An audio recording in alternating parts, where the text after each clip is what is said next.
Yeah, good evening, everybody. It's KB5 MIQ Big Boy. I'm going to see my shirt. My daughter made that for me. I'll be wearing this at the Ham Fest, hopefully Shreveport Ham Fest next weekend. So, if y'all see me over there, be sure to stop and holler at me.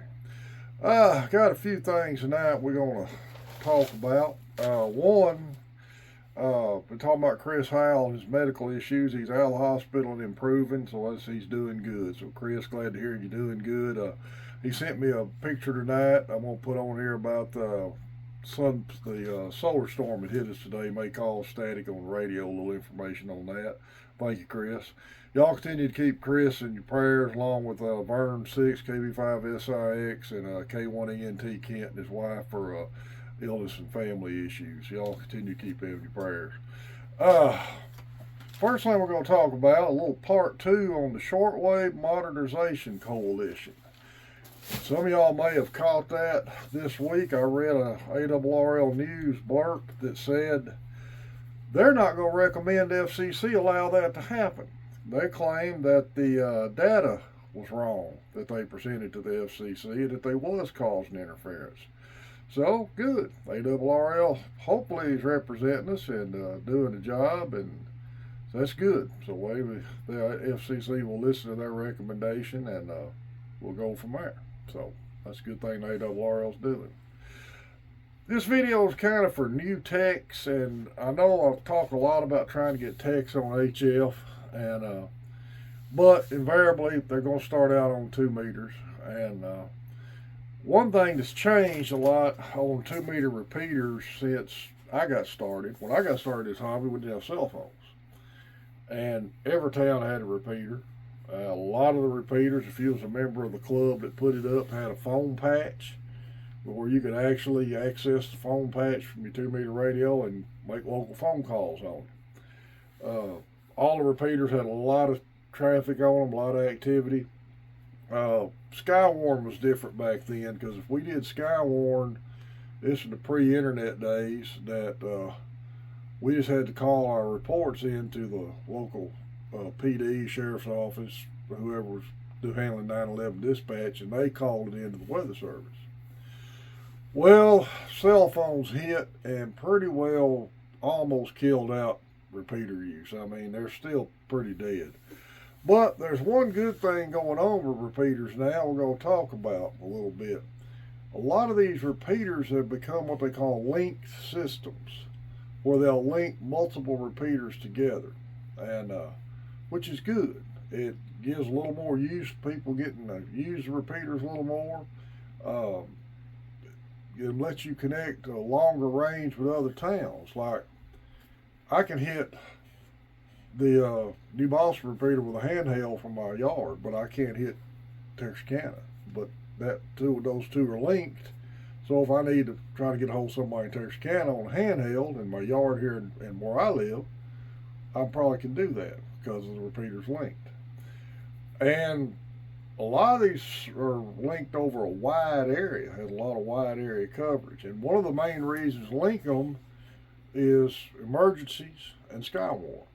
And one of the really good things I think about them now with Skywarn is that Skywarn has got designees in these repeater areas, usually in areas that are already online, that are linked through the internet to the National Weather Service, and they're taking reports and submitting them in real time, so you get a lot faster response on your weather forecasting, which is a really good thing from what it was years ago.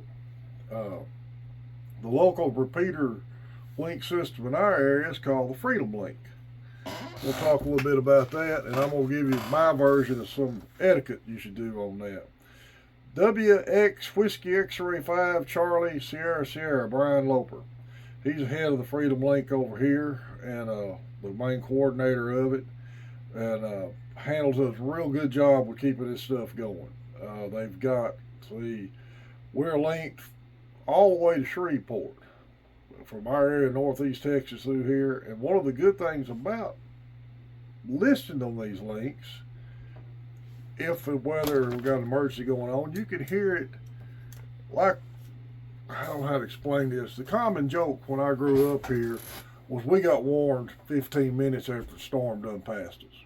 Okay, that was kind of the common joke growing on when I grew up with around here.